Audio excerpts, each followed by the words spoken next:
Good afternoon, everybody. Welcome to our webinar today, Digital First, Are You Ready? I'm Dean Barton, the CAMA Saskatchewan Chapter President, and I would like to welcome everybody today to the webinar. We have another great turnout for our webinar, and thank you for your support in advance. We have a few non-CAMA members with us today, so we encourage you to check out our website at cama.org for more information, and we would appreciate your consideration to join a CAMA chapter. CAMA operates as a nonprofit organization, and we rely on CAMA memberships to support us during the year. Each of the provincial chapters work hard to provide the opportunity for members to connect with other agri-marketers to grow their skills and a passion for marketing. By becoming a CAMA member, you can also reap those benefits. Before I turn it over to our speakers, a few housekeeping items to review. Please keep your camera off and muted during the presentation. If there are any questions, please type them into the chat box in the control panel, and we'll answer the questions at the end of the presentation. The webinar will be recorded, and the link will be emailed to all participants 24 hours after the webinar. We will also be sending out all participants a follow-up survey to gather your input on the webinar today and to obtain feedback and suggestions for future CAMA events. Now to the webinar. I'd like to introduce our speakers today, Garnet McElree, Creative Officer and Partner, along with Blair French, Chief Growth Officer and Partner with LMNO. This talk will dive into an overview of the digital ecosystem, how to strategically reach your audience, and how to create engaging and human campaigns that build brand trust and loyalty. Please welcome Garnet and Blair. Great. Thanks, Dean, and thanks, Mary, for inviting us to give this talk and the introduction. We're really excited to be here. You know, one of the great things about these kinds of talks is the ability to connect even virtually. So, you know, one of the best practices I've done in the last kind of little bit is, you know, take the chance to introduce yourself into the chat via Zoom. So your name, your role, yes, and a link to your LinkedIn bio, because I think what's so important is to continue to build connections, especially in the agricultural industry. So by all means do that. Don't be shy. Put your name, put your role and your LinkedIn bio, please. You know, also we have less than an hour. So this is going to be a snapshot and hopefully energize people to think differently and look at what they may want to dig into more and explore on their own with their internal creative and marketing teams or with their partner agencies. We can't capture everything in an hour, but hopefully we get you energized to start thinking a little bit differently. So before we start, I love that you just said that this is going to be a snapshot. It's almost like a flash. So we have a warning on the screen. Usually when Blair and I do a presentation together, it's a bit of a ride. It's exciting. We like to have fun. We're super passionate about what we do. I have a little bit of ADHD. Seriously, I do, but I'm not attributing the excitement to that. And we have done a dress rehearsal, but we want to be real and in the moment. So you've been warned, and we're excited. So I'm Garnet Davis McElree, and I'm the Chief Creative Officer for LMNO. And I work closely with Blair, ensuring that the creative and strategy are aligned on all of the projects that we work on, as well as for the brands that we work with. I also oversee and lead a team of people in the area of digital design, conceptual thinking. And I think one of the most exciting aspects of my role is helping to encourage and embrace an environment where collaboration within and outside the walls of the agency is really embraced. And that's one of the reasons that I'm super excited to be here speaking with all of you guys here today. In my past, I've worked with agencies like Gossett, Ogilvy and Mather, DDB, BBDO, and numerous clients on the West Coast, as well as some in the United States, including Tourism Costa Rica, some other interesting clients, McDonald's, etc. Had a great opportunity to return back home to Saskatchewan a few years ago and work with the talent team at LMNO, where I became a partner. One note to mention, I had a pet cow growing up. I really am a mix of farm and city boy, and my pet cow was very close to me until my pet cow became dinner one day. That's a whole other story that we're not going to go down, or we could take an entire hour and some therapy. Blair, how about you? How about you after that? Speaking of therapy, my name's Blair. I'm the CGO for LMNO and recent partner as of January 2021. So at the agency, I oversee marketing, branding, and strategy, as well as the client services team.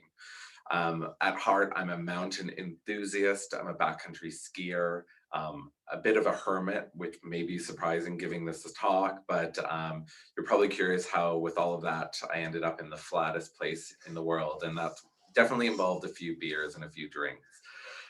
My background is branding for the last 15 years, and I've worked with brands like Fairmont Hotels and Resorts, Lilabo, Adidas, Lexus, BMW. And I think one of the most exciting things about that is having that diverse background of industries is taking those best practices and applying them to new industries. For example, like agriculture. Because I'm a firm believer that the principles and best practices can be adapted and evolved to no matter what industry that you are working in. So let's begin with a little bit of a history lesson. Everyone loves history. So we wanted to speak a little bit to the digital evolution and more importantly in the last 10 to 20 years, but I think going back to the beginning of where all of this began to kind of get us to where we were today. So evolution started much in the way that you're seeing the visual on screen with supercomputers filling city blocks within universities, laboratories run by programmers like the ones you see. Interestingly, those rooms that were filled with computers now fit in our pockets and are capable of accessing any kind of information known to human beings within milliseconds. Interestingly as well, what do we mostly use this for? We watch videos of cats and get into debates with strangers on social media. Well, that's not all true. I also love social media to complain about companies using my anonymous accounts. Yeah, well, I've seen a few pictures of you on Facebook. So yeah. But that is a really good point. A quick throwback to the photo that we just put up on the screen. Whomever can name the person who has the shining crown on her head first and posts it to the channel will win one of our coveted. Blair, I don't think you have one of these yet. No, I don't. One of our coveted LMNO swag bags. Don't worry, shipping is included. Not hands-free. Contactless delivery from Blair himself. So Mary, a little bit of a favor there is if you can make a note as whoever gets it first, that would be greatly appreciated because I cannot see the chat. So, and then, an interesting fun fact is that has anyone answered firstly? Mary or Dean, can you confirm for us? Yeah. No one's answered yet. Okay. Well, we're not going to give the answer. Maybe we'll circle back after the presentation. It's all right if you guys don't know. Suffice to say, though, these changes throughout history have resulted in a world which we are now connected 24/7 and at every turn in our personal and professional lives, whether that's through health, leisure, sports, banking, communicating, purchasing. It's all in the palm of our hands. And I guess one thing to note, and I think it's important, and it's also key to why so many of these changes are occurring, is the fact that not only over the last century, over the last 10 years, but nothing could have prepared the world for the incredible challenges as well as the changes that have occurred since the beginning of the COVID pandemic. The use of data to track those who have come in contact with or potentially come in contact with others who have been in contact with the virus, to something a little bit more lighter, to the endless Zoom calls and the occasional mishaps which have occurred along the way. I believe he was not a cat. Yeah, true. And of course, the movement online and offline, rallying those to the streets and marches and protests in support of Black Lives Matter. So the significance of all of these, kind of capped strangely with the conclusion of 4 years of processing and deciphering fact from fiction, often polarizing people around the world, I think left both Blair and I, as well as I'm sure many of you, with the feeling that you might need one of these. Well, looking at that, I kind of want Cheetos now. Oh, right. Yeah. Yeah. But, you know, after all of that's been happening probably over the last decade, and particularly the last year and a half, there's one thing that we can all agree upon is, you know, we definitely could pour ourselves a nice glass of scotch and take a little bit of a break and a breather. And so as we dive into the full depth of this presentation, I really do encourage you, sign off of your email, sign off of Slack, take a moment, enjoy this presentation and learn a little bit and just take this hour break to kind of fully immerse yourself into some of the stuff that we'll be speaking about. I think that's really great. I actually thought you were going to encourage people to pour themselves a scotch. Oh, you can. It's noon in most places. So welcome to 2021. It's a new landscape and new opportunities to also take advantage of. You know, everyone is speaking about trends, top 5, top 10, top 100 million in the digital space. But what we want to talk to you about is shifts, and these shifts that are here to stay. So much, yeah, and so much of this has happened in the digital world, and I don't think we can cover them all, but we will cover the ones that we think will have the most impact and have the most opportunity for you to take advantage of. And we're happy to discuss other ones at another time for sure. So as you can see, the 2 statements which are on the screen right now are here for a couple of reasons. And I think we want to just impress upon everyone with as much that has happened, that we really need to focus on tomorrow. And it's about possibility, not always being about positivity. And we really want to make sure that we're set up for success, meaning all of us collectively on this call today. Blair, let's begin to look forward. So where do we begin? And I think it's important to take a step back and look at the digital ecosystem as it exists today. You know, it's very complex and potentially overwhelming, especially for organizations and businesses that are trying to manage this on their own. You know, and in order for this ecosystem to be successful, everything needs to work together. You need to find that perfect balance that works for you and your business and your organization to meet the objectives that you have. You know, you may have thought you were coming here to a digital presentation, but you know, we do have this little secret.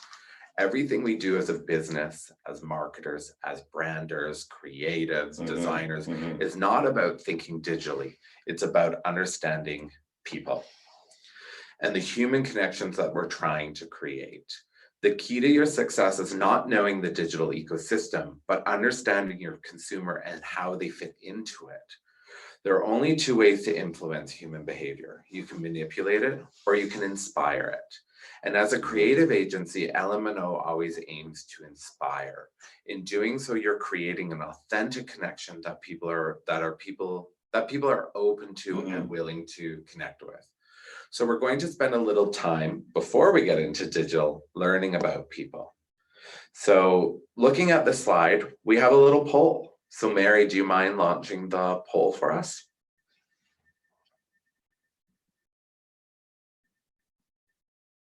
Oh, I get to answer the poll. I get to answer it too.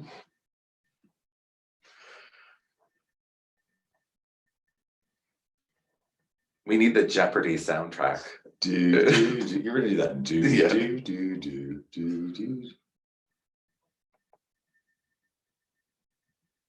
And Mary, I don't know how many people are fully logged in, so I'll let you make the call on when you want to kind of post the results.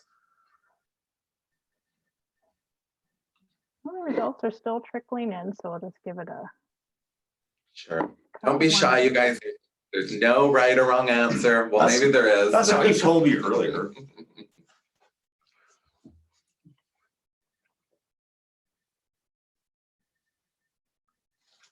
Okay. So it seems 50-50. Yeah. 50. Do you know how many answered in total, Mary? Just so we.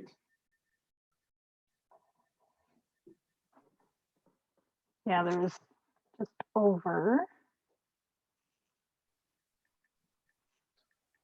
Yeah, It's all good. 44. Okay. Perfect.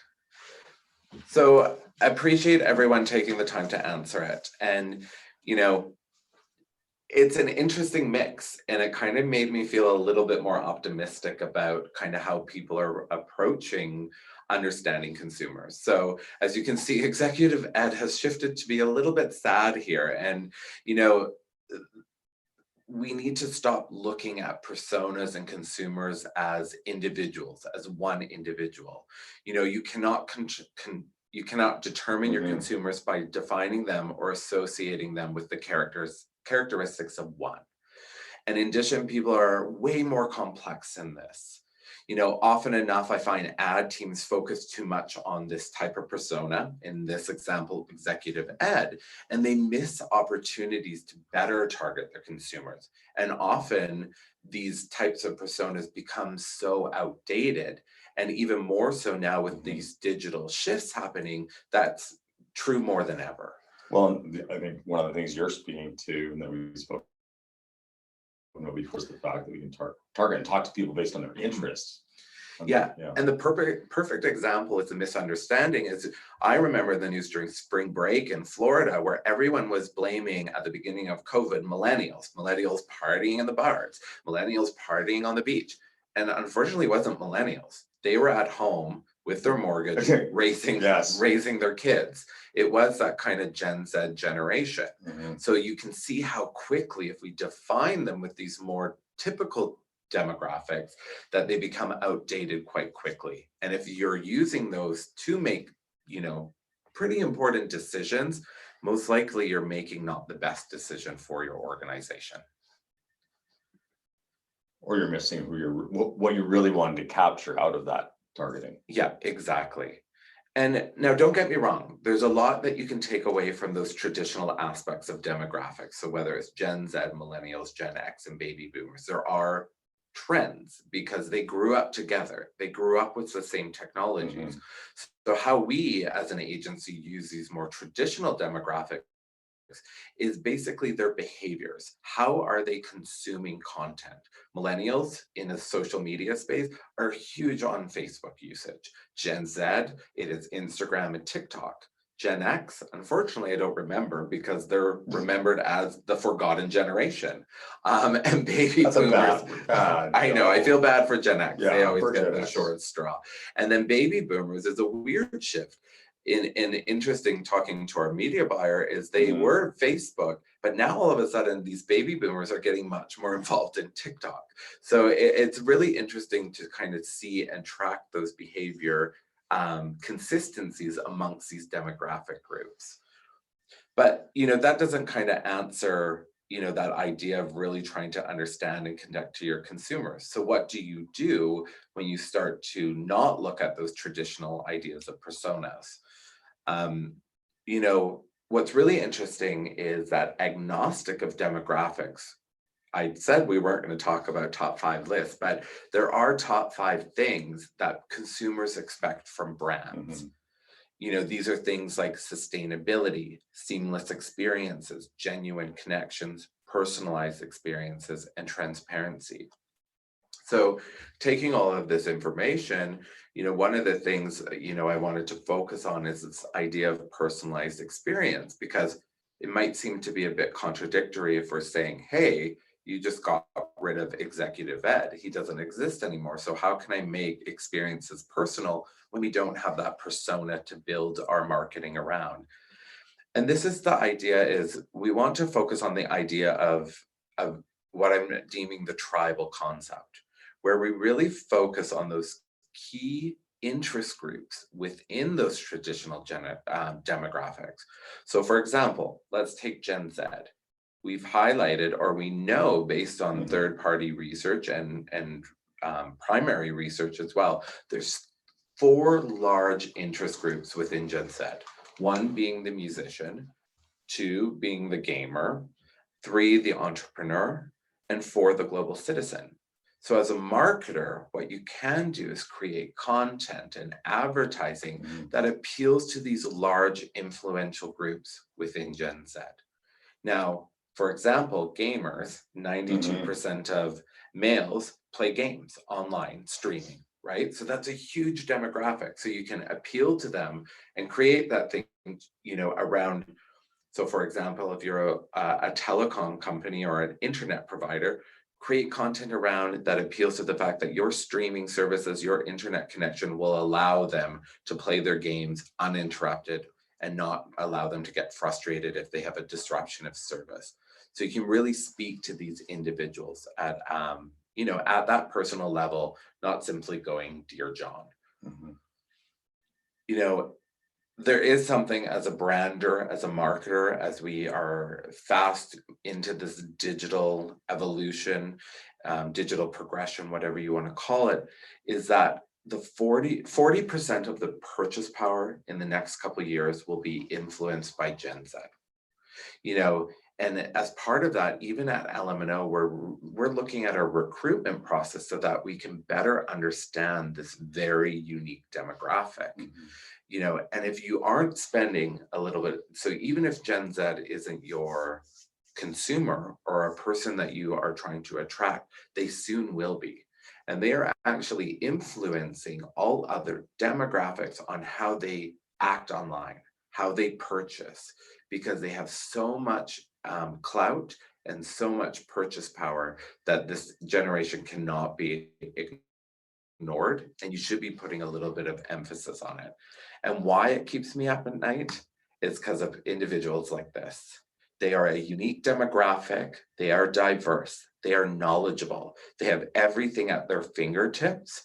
They are smart, they are savvy. They will question, they will, attack online. But when we talk about understanding people, they're the one group that we should spend a little bit of time trying to at least understand, so that when they do come into your say life cycle of a purchaser, we're better prepared to tackle the way they want to receive information. I think that's super important. And one of the things that I often wonder is if there's been a lack of focus on this specific generation because of maybe an over focus on others, which we've chatted about before. And I think that's it. There's been so much focus on millennials because of their purchase power, but now Gen Z is about to overtake them. So we need to shift our attention. And I'm not saying we need to understand every nuance, but we should be educating ourselves as branders, marketers, as business, to understand how we can relate and appeal to this demographic. So as we start to look at these digital shifts, the one thing you'll begin to notice is that we keep people and consumers top of mind, and that is what's key. If the digital aspect does not take this into account, it truly would be a short-lived trend, not a shift. And that is an important distinction to make. These are shifts in our world which are influencing today, as will also impact tomorrow. I have to laugh because the image that we used of Olivia Newton-John would probably be not an image that the group that we're talking about would necessarily resonate with, but I appreciate it. Yeah, I threw it in there for you. Did you? Thank you. So when we look at the first digital shifts, this can be many, many different things. And I'm speaking to the personalized digital experiences and direct consumer models. One thing that has been accelerated with COVID is the comfort level of people online and engaging in a complete end-to-end consumer online experience. And a lot of this happened naturally through the progression of what we were going through. And within this shift, there are many things that have happened. And I think it's important to spend a little time on these shifts, as there are many changes that are worth looking into just a little bit further. I think one of the biggest shifts in the area of direct consumer has been e-commerce. So if you're not selling online before and you're in a retail-based environment, you probably are now or should be. And the good news, no matter what size your business is that it's easy to integrate platforms such as Shopify, which I know you're a huge fan of, and is also a Canadian company, to make it easy with minimal costs. And being in this arena and space also allows you some other key advantages. And I think one of the biggest ones is being able to connect with your audience, being able to connect with your consumer.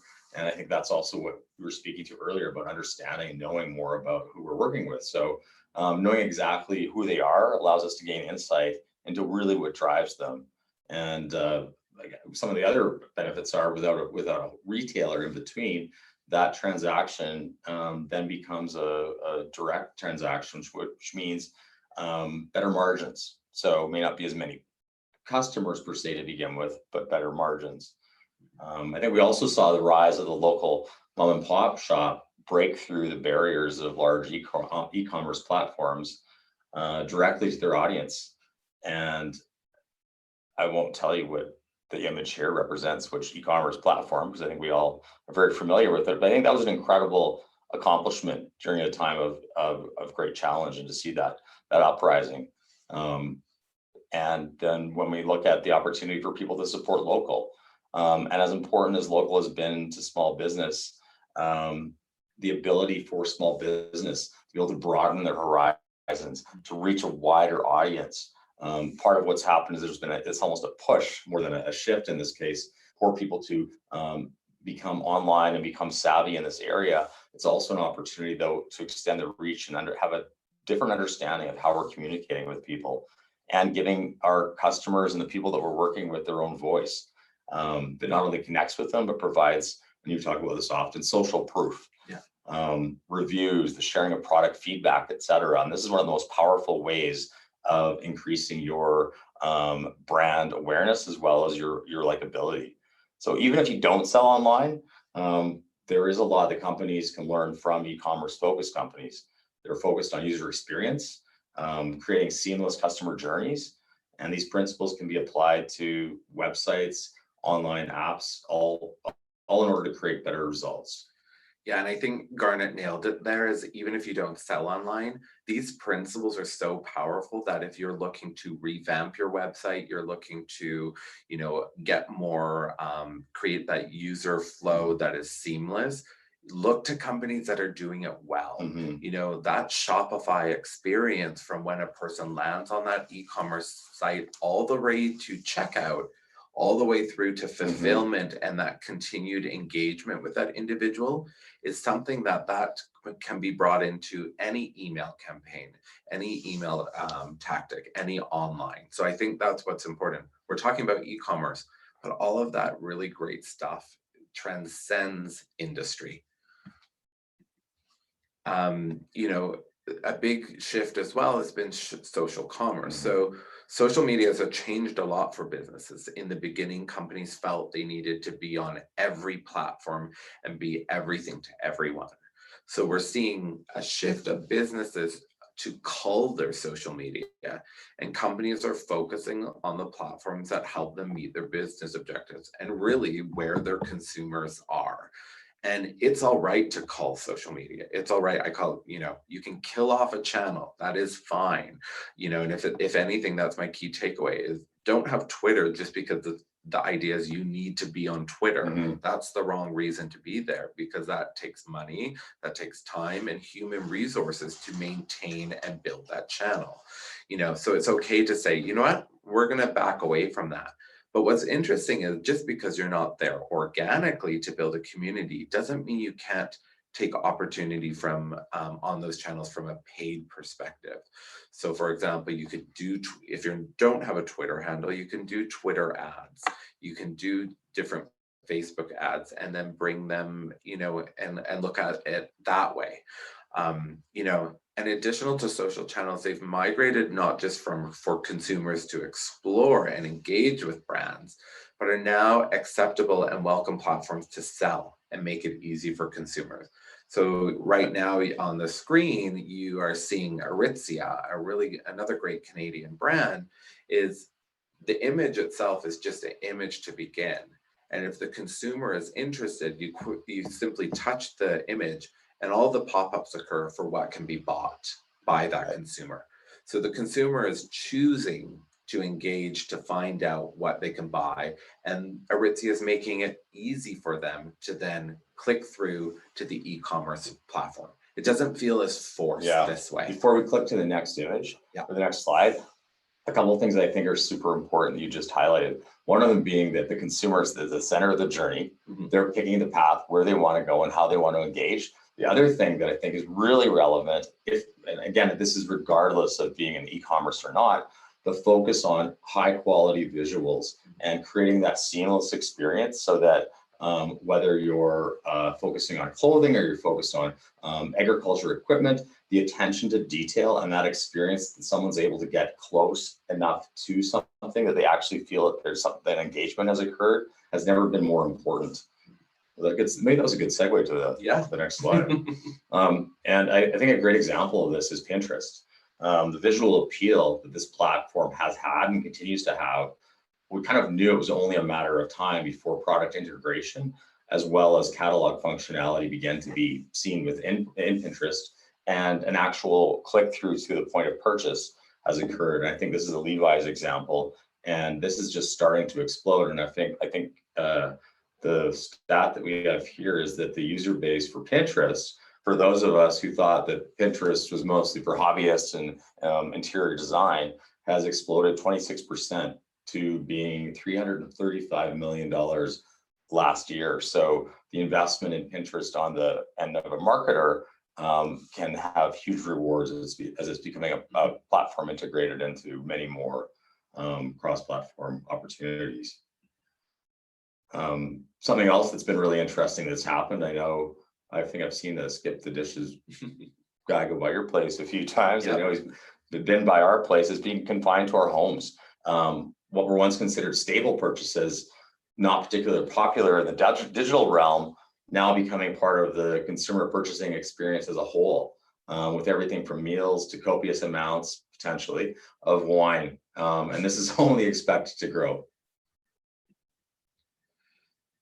So, we cannot talk about e-commerce or social media without talking about influencers. Oh, you love it. I know, I love influencers. Yeah. And I would like to say, as harsh as it may seem, as 2021 is the death of the influencer.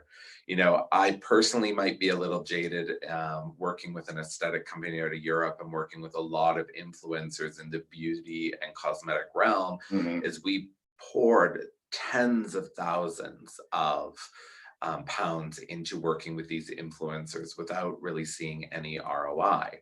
Now, my thoughts are there is opportunities to shift how we think of influencers. Your audience, as they are, whether they have 100 people or 500 people, should be viewed as influencers. Every one of your consumers is an influencer. And I think what we need to do is shift on focusing on more of those, whatever buzzword you want to use, micro influencer, local influencer, and find ways to better engage those people. So, that could be anything from, doing contests, giveaways, creating the right content, and finding those right partners to work for. One of the things an easy way to look at it when you think of, maybe influencer shifts to the term partnership, is that you may be a clothing store that doesn't sell shoes. Well, a perfect partnership would be partnering with a shoe store that matches your style of clothing or anything that you're carrying in your store. And I think that's where we can do a much better job of providing value in the social realm, rather than trying to look at these influencers that have 40, and I say an influencer is 50,000 followers plus, and so I think there's better ways to leverage, especially in smaller markets and different industries, this idea of partnerships. And that's really where the shift is in this area. I think collaboration speaks really well to collaboration and the importance of aligning your business and the opportunities with another business. So moving on to the second shift is building content, marketing, and working in an agile way. The customer journey isn't what it used to be. You no longer see an ad, come into the store and buy a product. The steps between awareness and purchase are many and varied, and they often loop back on each other, from a Facebook ad to email to a Pinterest board to a website to a YouTube tutorial to an Instagram feed, and on and on and on. It is constant. So Keeping in mind, the only person who now owns the customer journey, 20 years ago, it was the business. Right now, it's the customer. So as a company, you really need to take advantage of the omni-channel approach to creating content and looking at all the possible customer touch points within your business, digital, email, website, but also non-traditional. We can't forget those. So customer service, support, in-store, all of those are essential to really what is the new customer journey. You know, this idea of the old adage of content is king is still relevant in a lot of ways, but what is even more relevant today is the idea of useful content. Now more than ever, people seek out content with purpose, not just any content. Content that makes their lives better in some sort of way. So really the big shift is that idea of content is no longer king, it's usefulness is king. And making sure you keep that top of mind when you generate content. Is this useful to the person I'm trying to communicate to? And if you understand people, right, then you'll understand what it means to create useful content. I think that's a great point, and also a great segue to speaking about the changes to content and the wider spread and adoption of video. And I think that's across all platforms, and COVID has launched and caused a huge shift in consumption in the video realm. There's been approximately a 30% increase in passive engagement consuming video over active online interaction, which speaks to a number of things, not just COVID and shifts, other shifts that we spoke to, but with the increase in internet speeds as well as lower costs, video is easy to develop, easy to customize, and what is the most popular item on the video menu, you may ask? Snackable video. We did not come up with this term, although I really like it. It's making me a bit hungry because it's around lunch. So with decreased attention spans, text-based instructions being replaced with YouTube videos telling us how to break sourdough bread at home, and the desire of content developers to keep users engaged and not scrolling past the Instagram reels, we now are all expecting to be entertained in a short amount of time. It's just become status quo. And interestingly, the only platform where we're actually seeing video perform in a longer format is YouTube, maxing out around 20 minutes. And then that sweet spot, if it goes on any longer, diminishes. That was just a random side note for different types of content. And I think something else that's really interesting and speaks to being authentic and being real is the fact that video going live has emerged as an opportunity for brands and companies and entrepreneurs to form a much deeper and more authentic relationship with audiences and customers. And again, the need or the lack of focus and attention to high production in favor of being actually in the moment is really valid and really important. I think it adds a lot of credibility to brands and the experience the consumers are having. And I think we saw a number of examples of that occur during the last year or two. And one of the things we spoke to when we were talking with a client last week was the opportunity to be imperfect. And it's interesting in a world where we're so, especially in the area of marketing and communications and wanting to connect and create the best experience, part of being perfect is really owning the fact of being imperfect and being real. And live video is a perfect example of this. And Instagram video is just on the rise. 1 in 5 Facebook videos are now live streamed, and 1 million users are watching live video every day on Instagram. It seems phenomenal. Crazy numbers. And content for good. And I think that's something that we've spoken about before, but integrating causes into everything that one does has never been more important. It's an opportunity to show commitment to issues like sustainability, Black Lives Matter, as Nike did really well this year, and Ben & Jerry's in Australia, creating another brand and then bringing that online in social media. And I think like an example of this as well. And it's just this idea, a lot of organizations do a really great job of supporting local, they have corporate social responsibility programs, but where they're struggling is translating that to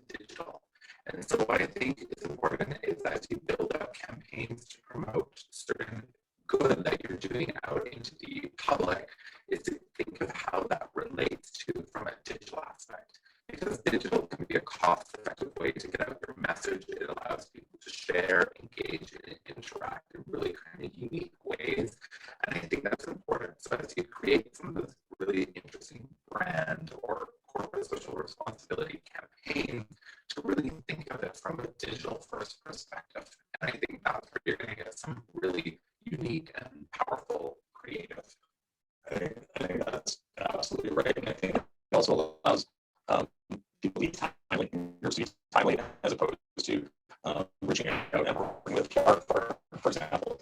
And if we look at more of the chefs who are brands are becoming more self-aware, I think if you look at, there's an example of a tweet exchange as opposed to when more money was not able to keep up with demand, and they just owned it instead of with PR. Blair and Garnet? Can you guys hear me?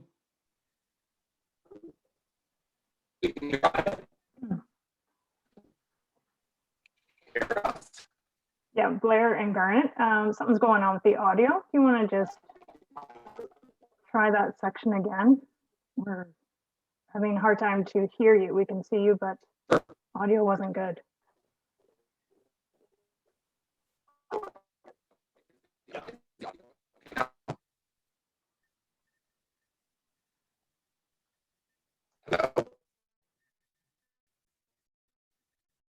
Can you hear us now?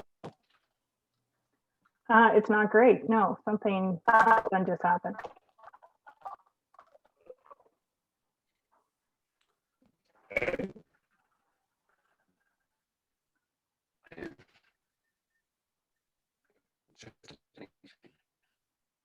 Can you plug in like a headset to your laptop?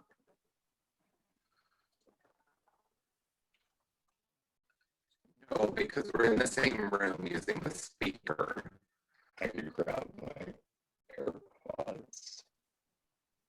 I don't know what the best way is to.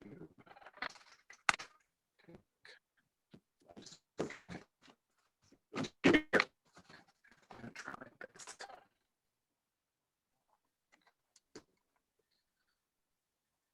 Mary, are you? Does that work better?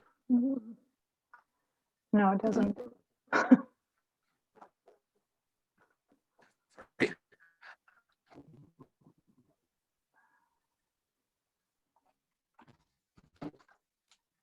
It's not working on the AirPods either.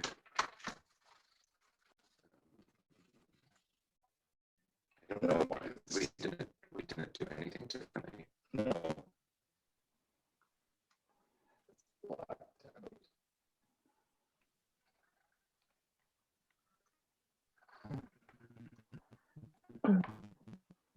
Yeah, Blair, do you want to just try and shut your video off?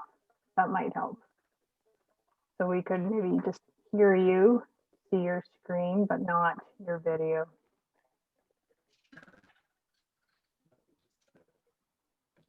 Stop sharing. 1 second, because I can't see my screen.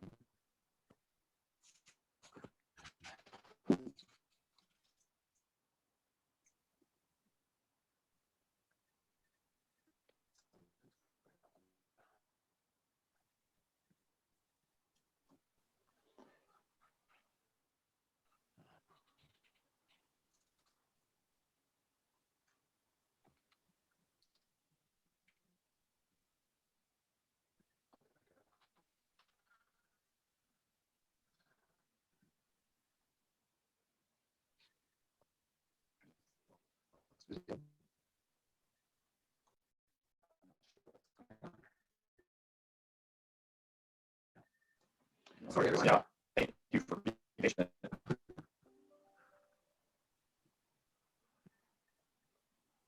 Hi, it's Dean back here again. Maybe I'll let you guys take a few minutes to get that figured out, and hopefully everybody can hear me. And just to save some time, perhaps at the end, I'm just going to talk about CABIF a little bit here. So today, or in lieu of speaker gifts, we've been given donations to the Canadian Agribusiness Education Foundation on your behalf.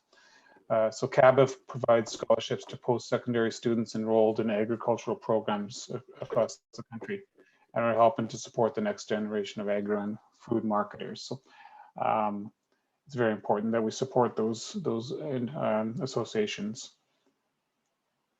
And I will also want to say, if we, because of the technical difficulties now, if we don't have time for questions afterwards, still put them in the chat and we can get Blair and Garnet to answer them and email the answers out. Just lost. That sounds better. We're trying to do it on the fly. Does that sound better? Yes. Okay, Hey, I'll come over to your side. perfect. 1 second. I'm going to get the presentation back. Oh. No. Okay, let's see if we do this and we present. Okay, I'm just going to do a sound check. Yep, you sound great. Okay, I'm not sure what. Check 1, 2, 3. Sounds good. Okay. Okay, and I'm just going to try to share my screen. Why I want this here? Show me No, it's okay. Zoom and share screen. And there we go. And oh, cancel.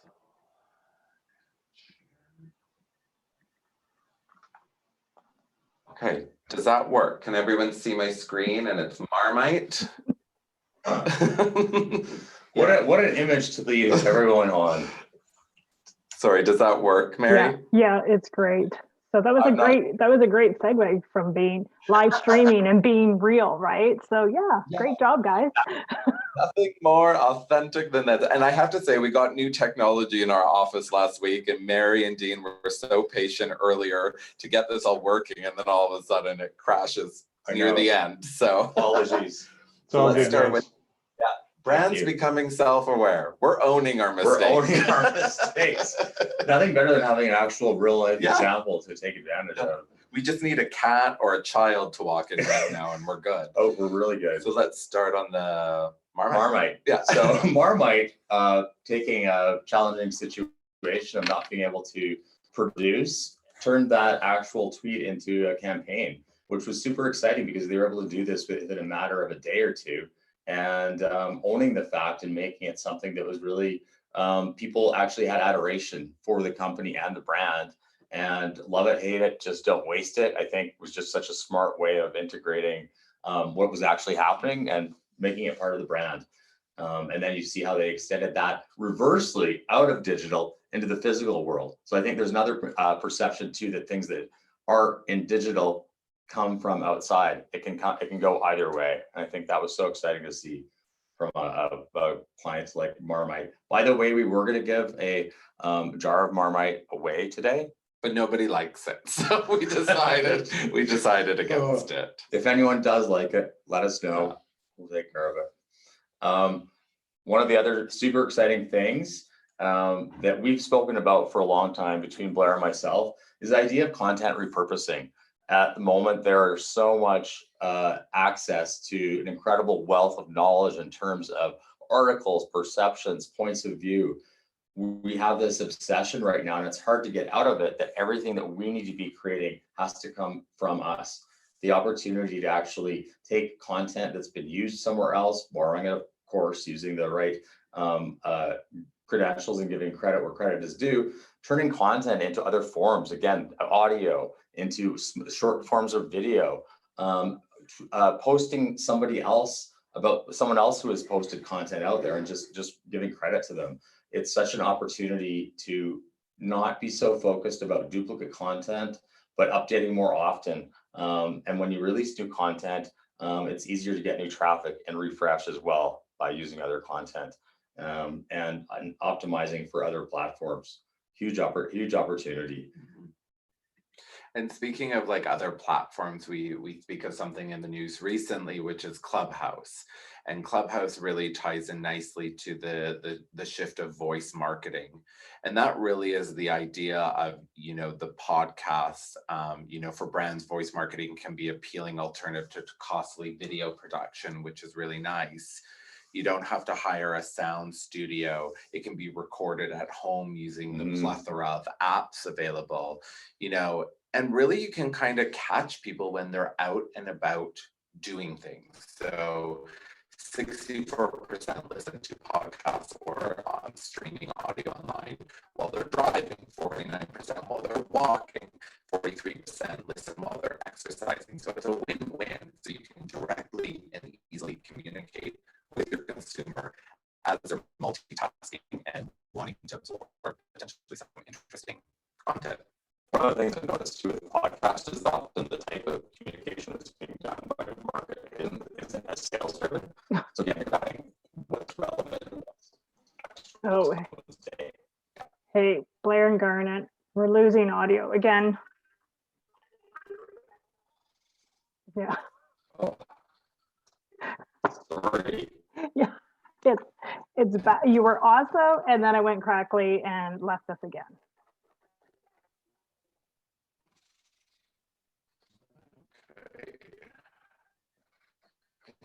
Yeah. Can you do the presentation from your screen and just use your computer? It's not. Do that. Hopefully that's someone not laughing at us.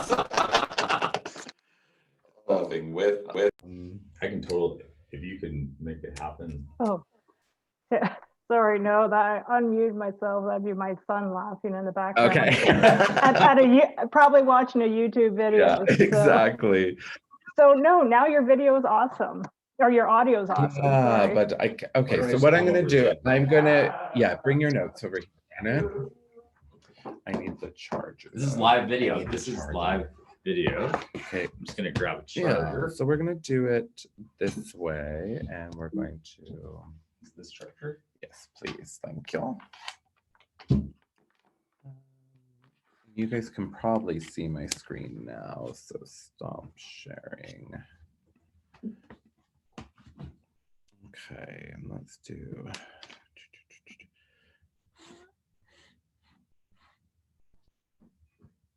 Okay, so Zoom, share screen. There we go, share.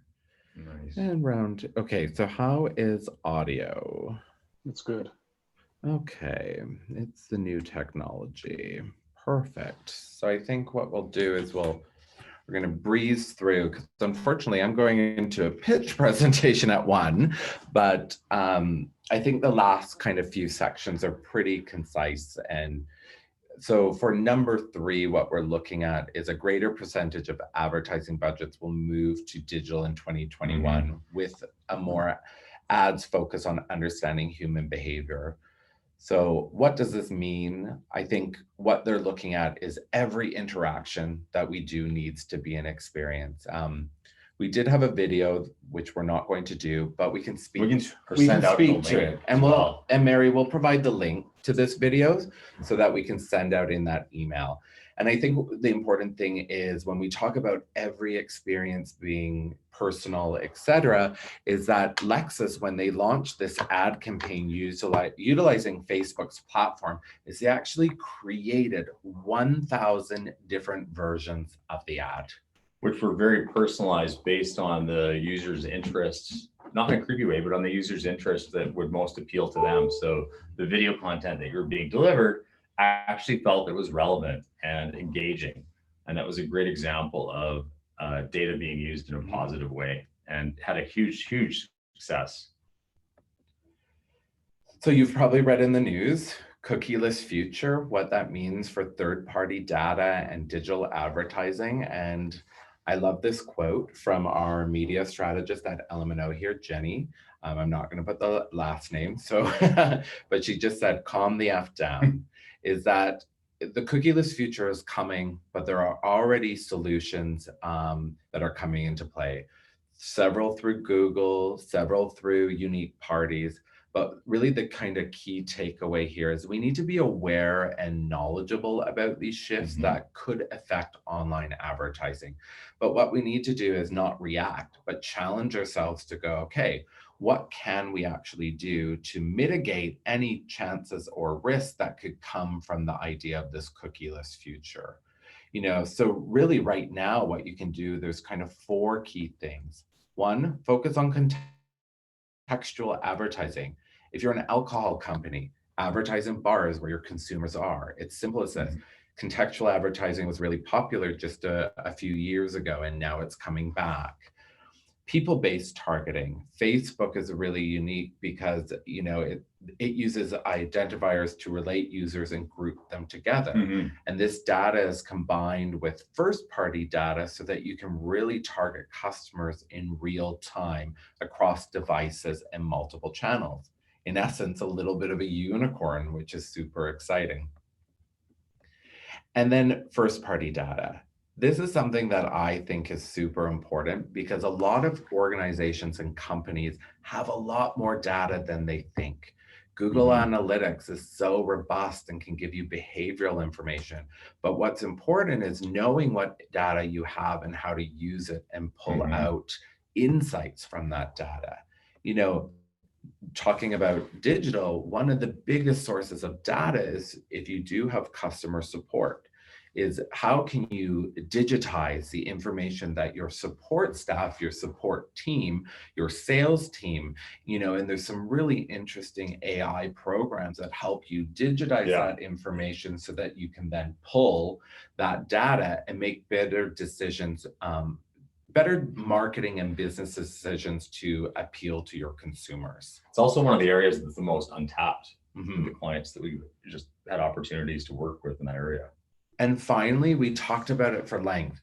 The key to this cookieless future is content across that omni-channel platforms and really engaging and creating an experience for your end user. So our 5th and last one is one that I love, that I really put a lot of emphasis on, focus on, is really about HR. And really it's about that idea of, finding that magic. So, the people quotient of the digital transformation will take on heightened importance in 2021. Organizations are going to be looking for a very different breed of marketers. If there's one thing that pandemic has taught us, it's agility drives business resilience. You have to be agile. And marketing organizations will lose on hiring people that are, marketing organizations will focus. They'll lose out if they don't hire this way. Agile and individuals that are comfortable with being uncomfortable, because this new landscape of what we're in is uncomfortable. It's making people uncomfortable. It's making them question every decision they make. And you want people who have the innate skills and knowledge and ability to better manage and mitigate that uncomfortable feeling. And I think with anything, any organization, your most powerful tool is your team. It's your peers, it's your colleagues. So you want to make sure you're hiring for this new landscape. We're nearing the finish, so I think we have 1 minute before I have to go. But, Garnet, do you want to wrap it up for us? Yeah, well, this is very appropriate. Also considering maybe what's happened today, but I think one thing it's important for us all to embrace is the idea of trying to be perfect is not really achievable. Perfect example today.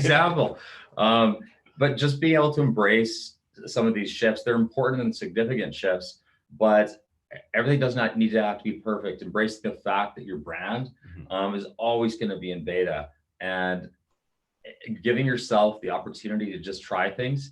And the quote we put up in the digital age, your brand is always in beta. Doing something today is the only way to create tomorrow, and not getting obsessed with, of course, the technical things do matter, but not getting obsessed with having everything right. The most important thing is to do something, then iterate and learn from it, and then use that data that you've gained to keep moving forward and embrace some of these things in small ways, and then eventually in big ways. And it's step by step change happens. And I think, Mary, that's probably a safe place to end it. And I think today is the best example of no matter how much you prepare and how much you understand technology and its advancements, is you can't let these things phase you. And you just take what my learnings today is that even though we tested it, you know, you're going to run into glitches, and it's a matter about what you've learned from it and applying it to move forward and to create something really special for tomorrow. So thank you everyone for coming. Appreciate the patience as we try to help challenges. Yeah, per Dean's point, we have not left any room for questions, but I do really encourage you to connect with Garnet and I on LinkedIn. If there are questions, I know Mary's going to be doing a follow-up email and everything. And yeah, we're happy we're happy to engage and continue the dialogue offline. Thank you very much, guys. It was a very informative and entertaining presentation, and I wouldn't worry about the glitch there. It's going to happen, and it's something we all have to get used to. But I think we had a really good cross-section of representation, some first-time participants today. And like Blair just mentioned, if you've got any questions, you can put them in the chat there, and we will we'll gather them up and send out the answers. So thank you very much. Have a good day, everybody. Thanks, everybody. Perfect. Take care. Bye.